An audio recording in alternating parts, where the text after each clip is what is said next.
Dinita sa usa ka butang sa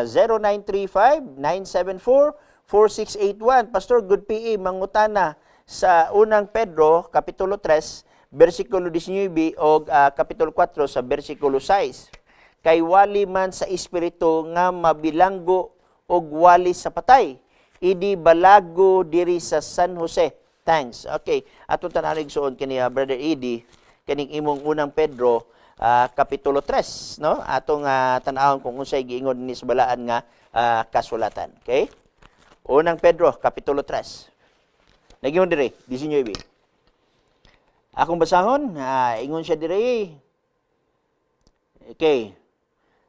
Nga niini siya miadto og miwali sa mga espiritu nga didto sulod sa bilangguan. Unya 4:6. Kay kini mao ang hinungdan ngano nga ang mayong balita giwali hangtod ngadto sa mga patay, aron nga bisan tuod sila na hiuhukman na diha sa lawas, ingon sa mga tao sila mabuhi sa espiritu. Ang punto anigson, ang ilang unang-una igson nga ang espiritu nga dautan o unsa nga espiritu na bilanggo. Kung asa sila nabilanggo, dili sila ka point-point. So kung ang tao po namatay, ang espiritu mabilanggo, mo na nga adunay confused nga theology sa uban, kaya ang ilang uban nagpamatuod nga kalag ang dili mamatay. Ang dini espiritu may gisgutan, dili man ang kalag. Okay, inyong nakuha igsoon, ang uban ini kamatay kuno sa tao, na something nga mogawas nga kalag o kanang kalag dili mamatay. Unya ang ilang gamiton nga bersikulo, espiritu may gisgutan, dili man ang kalag. So adunay duha ka diferensya na daan. Na ang pumuntaon sa maning bilanggo. Bilanggo nis mga tao nga nangamatay o nga espiritu tuad dito gibilanggo. Pila mo day ka klaseng bilangguan na gitawag nga bilangguan nga asa ni siya, o na sa gitawag nga purgatorio, na sa gitawag nga quinto limbo, o na sa gitawag nato og impierno. Asa man ni siya igsoon niya to a lugar sa Jesus Christ, mag-conflict ang theology kay ang gitudlo manggod sa simbahan igsoon niya ni. Ini kamatay sa tao, kung buutan siya laos didto sa langit, kung maldito siya laos sa impierno.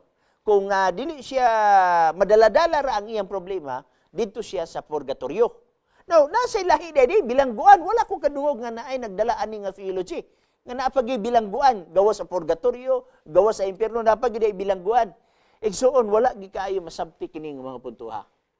Kung aton tan-awon sa Biblia, wala tay mabasa nga ang bilangguan nag-refer sa purgatorio, when in fact wala tay mabasa word nga purgatorio.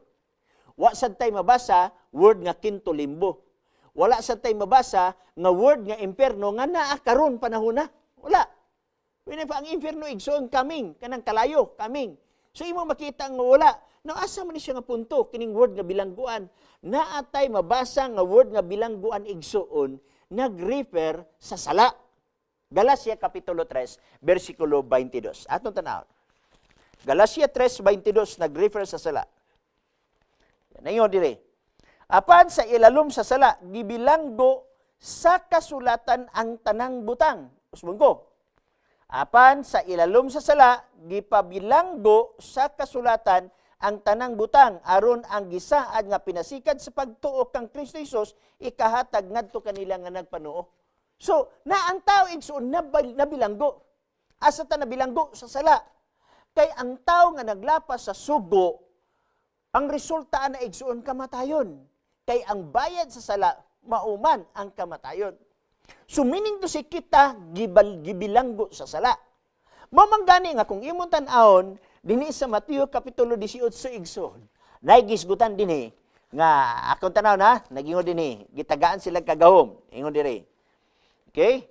18 sapagkat tinuod, okay, insya dinhi sapagkat tinuod magaingon ako kaninyo nga bisan unsay inyong pagabugkusan dinhi sa yuta dito sa langit pagailhon kini nga binugkos o bisan unsay inyong pagaluagan dinhi sa yuta dito sa langit pagailhon kini nga linuagan.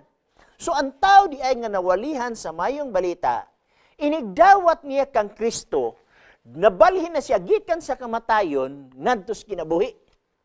Kanang gingon sa Juan Kapitulo 3 versikulo 16, for God so loved the world, He gave His only begotten Son, that whosoever, bisag kinsa nga mutuo, okay, makabaton sa kinabuhing walay katapusan. So gikan sa kamatayon, nabalhin na ka dito sa kinabuhi. Gikan sa pagkaulipon sa sala, gikan sa pagkabilanggo sa sala, dili na ikaw hinukman sa sinot karon. Mo nang gingon sa Roma kapitulo 8 bersikulo 1. Diha ikaw kung diha ka kang Kristo, oy, dili na ka tinunglo. So meaning to say, ang word nga bilanggo igsuon na refer sa mga tao nga sadaan nga diin wala pa nakaduol kang Jesus Christ nga kinahanglan walihan siya. Now kini pag-ingon dinhi igsuon sa bersikulo 6 og kini mao ang sinungdan ngano nga ang mayong balita giwali hangtod ngadto sa mga patay. Kung imo ni siyang basahon sa English igsuon, kanang past tense ni pagasulat niini. The gospel was preached with ed. Meaning to say, ang mayong balita giwali kanhi sa gitawag katong mga tawo na patay naman turon. Okay? Katong silang Noah, katong mga tao nga giwalihan ni Noah, patay naman to karon. Pero kanhi igsuon sa buhi pa sila, giwalihan sila. Mo ning giingon dinhi kung imong tan-awon dinhi sa gitawag nato nga usa ka version sa balaan nga kasulatan igsuon sa Revised Standard Version.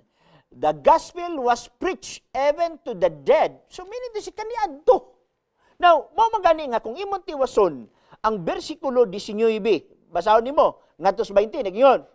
Nga kaniadto wala managpanuo sa diha nga sa mga adlaw ni Niwe ang pailom sa Dios nag-abot samtang gibuhat pa ang arka. Nga niini pila lamang kabuok sa tao, 8 ka tao ang naluwas. Imo makita, giwalihan sila. Uya, walo ray ni response. So katong mga tao, patay na to karon.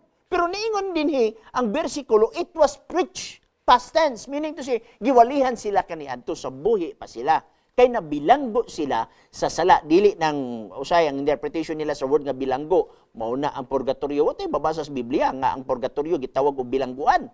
When in fact, wa tayo mabasa sa word nga purgatorio. Wasan mag-ingon diha nga ang bilangguan mao ang gitawag nato og impierno. Kung tuwa sa impierno igsoon wa ang theology sa mga tao o sa dagko nga mga simbahan, kung tuwa na ka sa impierno wa na kay kaluwasan na. Kay tuwa na ka sa impierno. Aduna pa kuno kaluwasan sa gitawag natong purgatorio. Pero sorry lang kay wala man tay mabasa sa diri nga nag-refer ni sa gitawag nato og purgatorio kining mga butanga. Okay, daghang salamat na naigsuon na at least nagamay-gamay ang atong mga text ngay gadasok ang atong mga text questions diri.